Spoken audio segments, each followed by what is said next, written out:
Good morning. In today's headlines, former President Trump appearing at a Miami courthouse in just a few hours, what he'll do and how the latest court order could affect media coverage.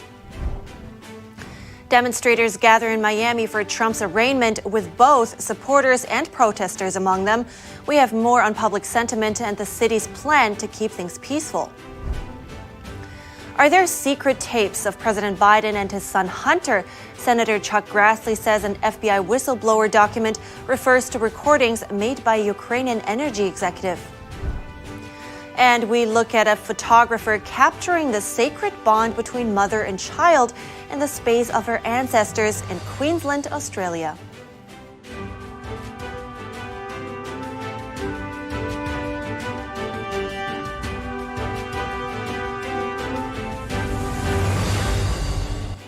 Good morning, everybody. Today, I am Evelyn Lee. Today is Tuesday, June 13th, and we have big news topping today's program. Former President Trump is set to appear at a Miami courthouse this afternoon. He's facing federal charges for his handling of classified documents. Joining us now is NTD's Iris Tao on the ground. Iris, what are we expecting to see today? Good morning, Evelyn. So in just a few hours, former President Trump will arrive at this federal courthouse right behind me for his arraignment slated for 3 p.m. Eastern time. And there are a few things that we do need to know here. First, regarding what Trump will do, he's going to arrive here most likely under very heavy security presence. And he's either going to take the underground tunnel to be more low profile, or he's going to take the main lobby entrance. But regarding what he will do inside, so once he's inside the courtroom, he's going to have charges against him read to him by a judge, which again would potentially include allegations such as that he willfully retained classified information on national defense, conspired to obstruct justice, and made false statements. But again, yesterday Trump has already made clear that he will not plead guilty. Instead, he's going to enter a not guilty plea, saying that he has done nothing wrong. But regarding what media here, all of us, what we'll be able to catch, that remains a question, because a federal judge last night ordered that no media will be able to bring in any electronic devices, including cell phones. The judge basically said that any photographs inside would undermine the massive security arrangements already in place. But of course, outside of the courthouse here, all of us will be trying to get a glimpse of Trump as he arrives and enters the courthouse. And of course, we'll bring the latest updates throughout the day today. Evelyn. Thank you, Iris. Mr. Trump spoke with an American Spanish media based in Florida yesterday. He answered questions about the federal indictment and the upcoming trial. NTD's Jeremy Sandberg has more on that and what one of Trump's lawyers had to say about the case. Trump, in an interview with Americano media on Monday, agreed with the theory that the federal indictment could be a way to deflect attention away from an alleged bribery scandal involving President Biden and a Ukrainian natural gas firm. They say there's much more to follow. And I also think it was a way of solving the problem he's got with Hunter, where they have so many different things on Hunter.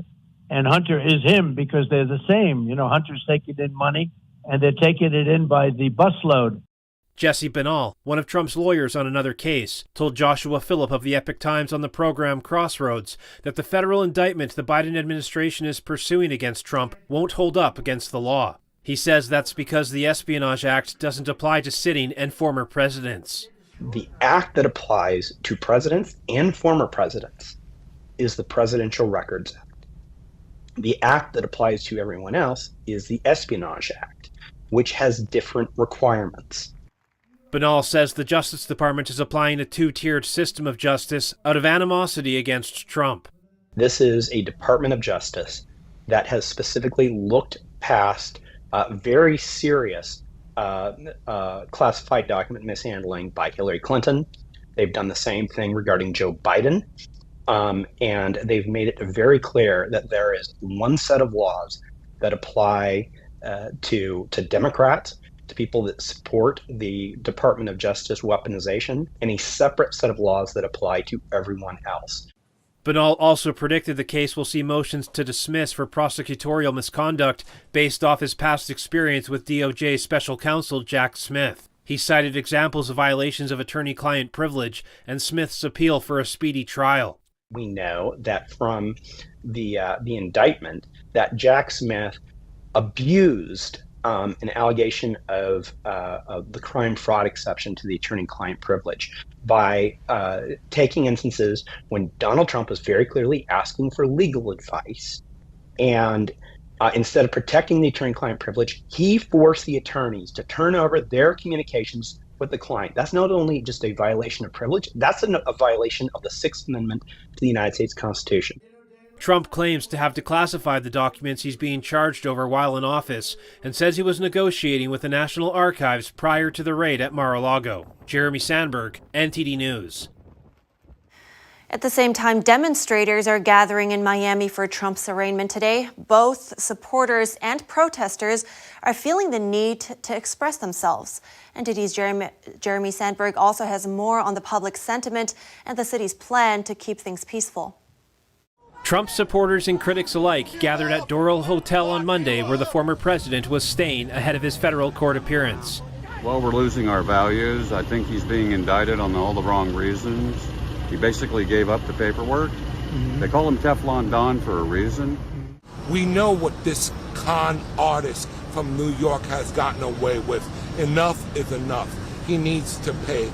Some feel it is their duty to give back to the former president for what he's done for them by showing solidarity and support. So I think that is our obligation. He stood for us. He sacrificed so much money for us. He sacrificed his good life. He sacrificed his popularity for our well-being, and I think it's our responsibility to show up and sacrifice for him. But he's under this persecution. Senator Rick Scott said Monday the DOJ and FBI have both been infected by politics and partisanship, and that the justice system is in danger of losing public trust. This isn't about Republicans and Democrats. No one is above the law, period. But the rule of law requires equal justice under the law. That has gone missing under the Biden administration. Scott says all Americans, even those that don't like Trump, should be against politicizing the justice system. If they want to indict President Trump, then they need to explain why they didn't indict Hillary Clinton. She destroyed evidence when she had a subpoena. Miami's police chief says preparations have been underway to ensure the city is safe and secure since the arraignment was announced. We're bringing enough resources to handle crowd anywhere from 5,000 to 50,000. We don't expect any issues. The chief says the department means to maintain peace and order while at the same time protecting people's First Amendment rights. Make no mistake about it, we're taking this event extremely serious. We know that there's a potential of things taking a turn for the worst, but that's not the Miami way. Miami Mayor Francis Suarez echoed that sentiment and encouraged people to demonstrate peacefully. We obviously believe in the Constitution and believe that people should have the right to express themselves, but we also believe in law and order. And we know that, and we hope that tomorrow will be peaceful. Trump has asked his supporters protesting against his indictment to do so peacefully. Jeremy Sandberg, NTD News. We will have special live coverage of Trump's arraignment in Miami, Florida today. That starts at 2 p.m. Eastern Time. You can watch on cable or find it on our website at ntd.com. Senator Chuck Grassley made some incriminating remarks regarding President Biden and his son Hunter yesterday. NTD's Daniel Monahan has more on alleged secret audio recordings. Senator Grassley said an executive from the Ukrainian company Burisma kept audio recordings of his conversations with them. The executive allegedly bribed the president and his son. The foreign national possesses 15 audio recordings of phone calls between him and Hunter Biden. Grassley says the executive also has 2 audio recordings of phone calls between him and then Vice President Joe Biden. These recordings were allegedly kept as a sort of insurance policy for the foreign national in case that he got into a tight spot. Grassley says he got the information from the FBI-generated 1023 document, which contains a whistleblower's testimony. A redacted version of that report was recently made available to Congress for reading, but Grassley stated he read the unredacted version, which has the information about the secret recordings. Congress owes it to the American people and the brave and heroic whistleblowers to continue to fight for transparency in this matter. The senator is calling for the unclassified document to be made public without redactions for the American people to see. In related news, the House Oversight Committee has issued a subpoena to a Hunter Biden business partner named Devin Archer. The committee is especially interested in Archer's involvement in the Biden family's international business deals. That includes business in countries like China, Russia, and Ukraine. Daniel Monahan, NTD News. Up next, the founders of the Marriage Restoration Project told us what the most common problems in marriage are and how to fix them. And sticking with the theme of marriage, one woman says she's found happiness leaving her career and becoming a housewife. She says she and her husband always put each other first. That's after the break.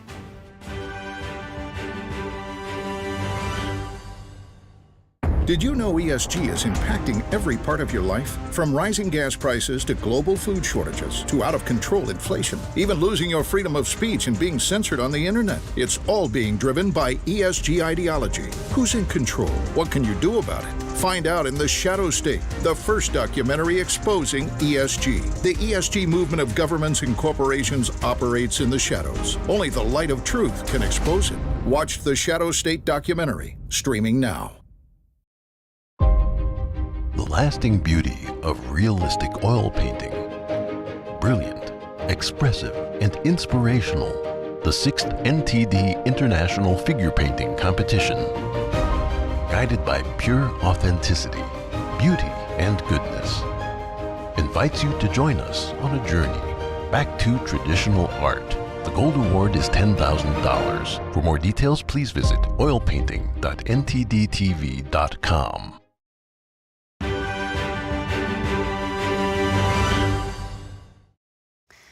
Welcome back. That famous statistic that almost half of all marriages end in divorce is sadly true, but when it comes to second and third marriages, they fail at much higher rates. I spoke to Rabbi Shlomo Slatkin and his wife, Rivka Slatkin.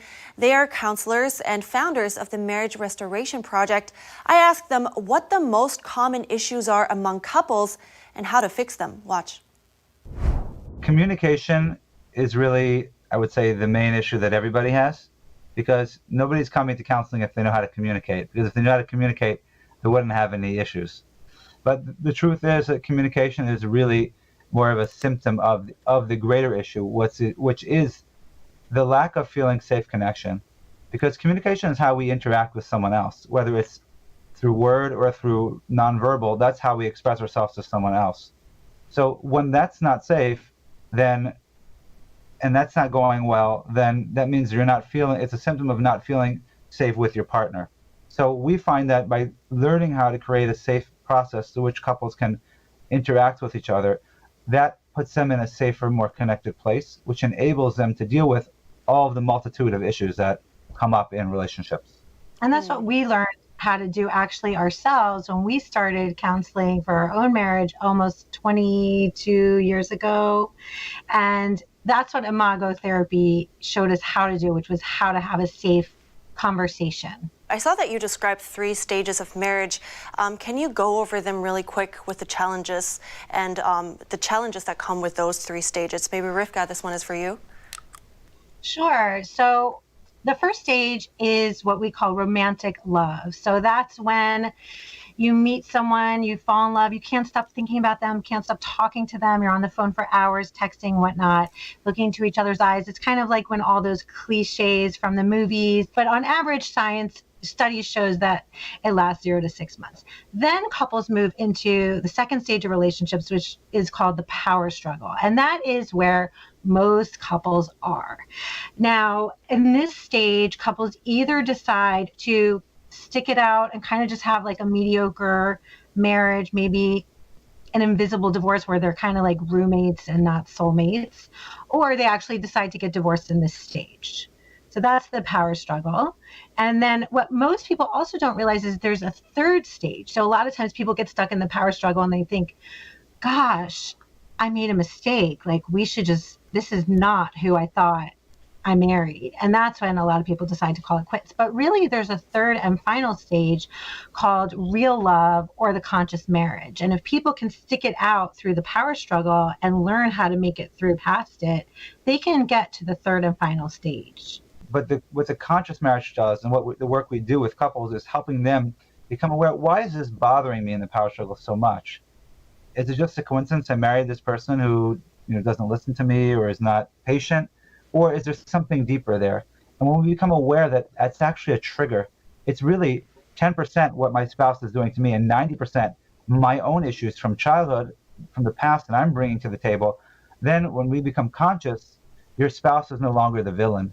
And then your spouse also no longer feels threatened and criticized. They can actually step up and meet your needs. If we view the power struggle, it's inevitable, to be expected. And the romantic stage is not reality. The romantic stage was only to get you in the door, because if couples knew what they were getting into in the power struggle, nobody would get married. So you need to have that anesthesia to kind of get you in the door to commit to this person before you start seeing all of their the ugliness. Yeah, Harville Hendricks, who's the founder of Imago Therapy, calls romantic love nature's anesthesia. Exactly, it numbs your senses because you just feel so good with all these wonderful chemicals. That's so interesting. Nature's anesthesia. All right. Thank you so much, Rabbi Shlomo and Rivka Slatkin. I think that was very insightful and valuable tips. Thank you so much. You're welcome. Thank you. Our next story is a blast from the past. It feels like something right out of the 1950s. We hear about a trad wife or traditional wife who found happiness in an old-fashioned marriage. She says she made the decision to be the perfect housewife and care for her husband because it's her purpose. Check it out. What makes a fulfilling marriage? Well, for Esty Williams of Richmond, Virginia, traditional gender role. So the husband is the provider, and he takes care of the family financially. And the wife, she's the homemaker, and she takes care of the cooking, cleaning, and we don't have children yet, but we will soon, and then obviously that will be a big part of my day. Williams used to attend college, pursuing a career in meteorology, but she says that left her unhappy. So she dropped out and met Connor, her future husband. She says they always put each other before themselves. What's the attraction? Well, I do believe that men are naturally drawn to more feminine, nurturing women, and that is a big role to accept as a woman. And being a homemaker and a traditional wife, you embrace that natural femininity. The trad wife life. It's more than an iconic 1950s hairstyle. For Esty, there are rules, like no friends of the opposite sex. Yes, we have always done that because I personally don't feel the need to have like a male friend, that unless it's his friend and we're all friends together, but there would be no reason for me to see that person without my husband. But it's a sign of respect, mutual respect, just like he wouldn't have female friends. They always go to the gym together because sometimes a wedding ring isn't enough to keep other men from making advances. And on big superfluous purchases, he always has the final say. He does the yard work and she the housework. I get the freedom to stay home and cook and clean and take care of my family. And I have the flexibility to incorporate my hobbies, my interests during the day, as well as make sure that my husband can be taken care of in terms of like doing the laundry, cooking the foods all from scratch. Her advice to other women: take dating seriously and pay attention, because your partner may very well carry those habits into marriage. Kevin Hogan, NTD News. Over to Australia now, where a First Nation photographer uses her skills to capture sacred moments. The artist wants to capture the spiritual link between mother and child by immortalizing them through photography, and she does it in the beautiful and serene landscape of her ancestral land. Let's take a look. Photographer Melissa Mills uses a traditional greeting to welcome families to her land in central Queensland. Located about 400 miles northwest of Brisbane, Carnarvon Gorge is a place of major cultural importance. We were always told it has a strong female story that surrounds it. It's very matriarchal space. Melissa uses her photography to capture the sacred spiritual bond between mothers and their children by inviting them to share the sacred space of her ancestors. When they're actually brought out into the world, they're still connected to us via the umbilical cord. That cord is always an invisible cord that will always connect that child back to that mother. Melissa's project Imprints was born out of inspiration from years of speaking to the elders. Mother Luann Fleming and her daughter Ashley traveled 250 miles to be photographed by Melissa. It's sacred, isn't it? It's what a privilege. What an honor to be asked to do it. Her daughter Ashley says she cherishes the opportunity to spend time with her mum. It was nice to do something with my mum for once, kind of. It's like we're always usually busy, or our schedules don't really, line up. And for us to have photos, because we rarely have pictures together, it's quite nice. Non-Indigenous participants also get the chance to learn about the historical significance of the area. Cost Jimenez, NTD News. Still to come, gold fever is back in California to celebrate a small town reenacted and revived the pioneer life from the Golden State's early days. And a town in France holds one of the biggest medieval festivals in Europe, offering visitors a taste of life in the Middle Ages. We have that story after the break.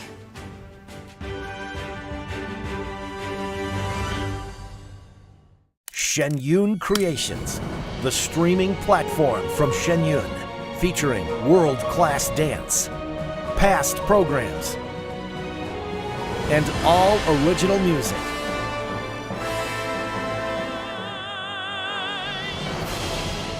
Masterclasses, behind the scenes, comedy, and more.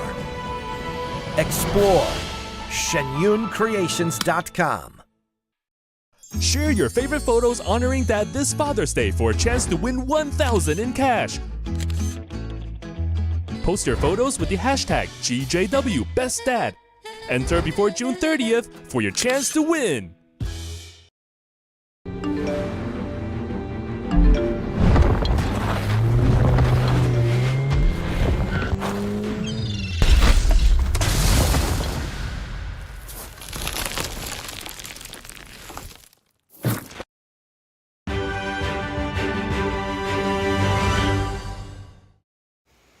Good to have you back. This winter's abundant rain has revived gold fever in Northern California. There, locals reenact the pioneer life during the gold rush as visitors flock to town. NTD's joined in on the fun and heard more from the locals. The towns of Placerville and Coloma, California have a rich history for gold. This year's storm has people flocking to gold towns, hoping to strike it rich. Knowing this, locals hosted events to show newcomers what life during the gold rush was like. There's a little bit of gold with quartz. Some of it came out of the river, some of it came out of the hillside. It's just a lot of people forgot about the gold, and it's still right underneath us. Albert Falzel is the owner of Placerville Hardware, which claims to be the oldest hardware store west of the Mississippi. His family has owned the store for 70 years, and he is the third generation. This building was established in 1852 during the gold rush. They needed supplies, so they'd come right up here to the hardware store and buy all their metal gold pans, their buckets. They'd buy, their sluice boxes, their dynamite. We're just marshals making sure that the city is safe while the wagon train comes through. The wagon trains would come through after the 1840s. And the gold rush that started this town happened in 1848. In 1849, everybody started coming through. And by the middle of 1850s, this was a booming town. So people would be coming through here. Didn't expect this special event here in Placerville. It was a pleasant surprise to be here for these, one of its Wild West connection here. Just got bit by a rattlesnake last night, and I'm feeling pretty ornery now. Marshall Gold Discovery State Park is also presenting a living history program on the second Saturday of each month. Real piece of California gold right there. About 300 yards downstream was the original mill site of the Marshall Sawmill, which in 1848 James Marshall found gold in the tail race of the mill when it was under construction. It's a sawmill they built to mill lumber that never actually milled lumber because gold became more important. It's for the 175th anniversary since gold was discovered in California. The Hands-On History Day features many historical interpreters that teaches people how to pan for gold using 1850s type equipment. When you get heavy water flows and you start seeing stuff that's, 100, 200 pounds moving around the beach, that's when you know you've got a good gold year, or what you're really getting is a good turnover year. So you get a replenishment of gold in the river channel. It's not that it's not always there, it's just that it takes the large water movement to get it exposed again. So it makes it accessible to people with pick and pan. We learned on how to use a rocker and how there's like 2 to 3 miners using it all at once. You get to learn about what supplies you use and what they're called. Like up there's another stand where you can learn about horn spoons and scales and all sorts of different things about gold panning. Philip said one has to be patient to see results. He also says some of the purest is from California. It's still wonderful that we've got wine country, we've got rafting, we've got Gold Bug Park. Every little business down here is a small business still, and so, we all support each other, and it's just a really great community to live in. They say they just want to share the excitement with others and hope to preserve the history for the future generations. We have some more history for you today because the Middle Ages haven't gone out of style, at least not for the 100,000 people who paid a visit to a medieval city near Paris over the weekend. They had the opportunity to explore medieval dance, crafts, and clothing. NTD's France correspondent David Vives takes us there. In everyday life, Martin Grave is an IT project manager. But every once in a while, another side of him shows up, a medieval knight of the Crusades. The 13th century was France's golden age, because we had great kings like Philip Augustus and St. Louis. We're right in the middle of the Crusades period, too.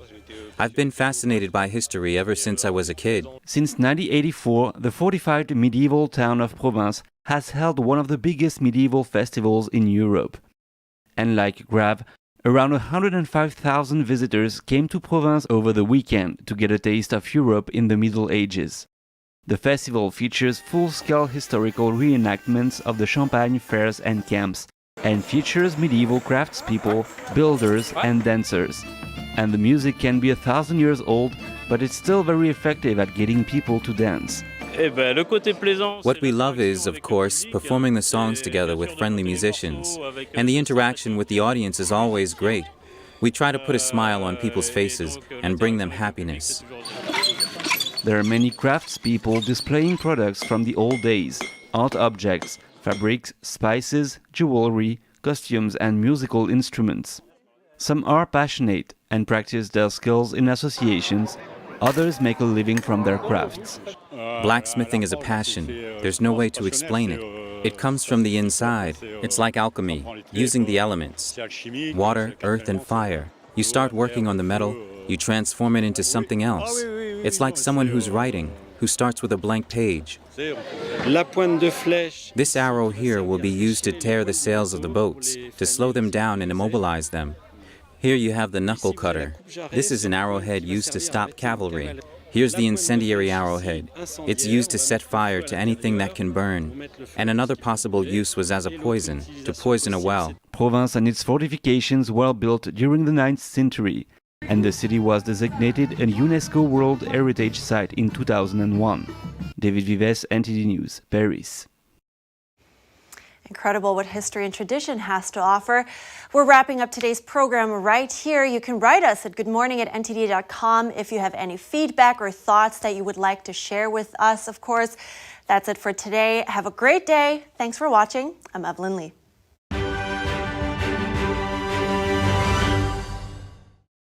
Thanks for watching us on YouTube. Did you know YouTube only keeps selective videos on its platform? So if you want to make sure you get the full picture, just subscribe to our newsletter.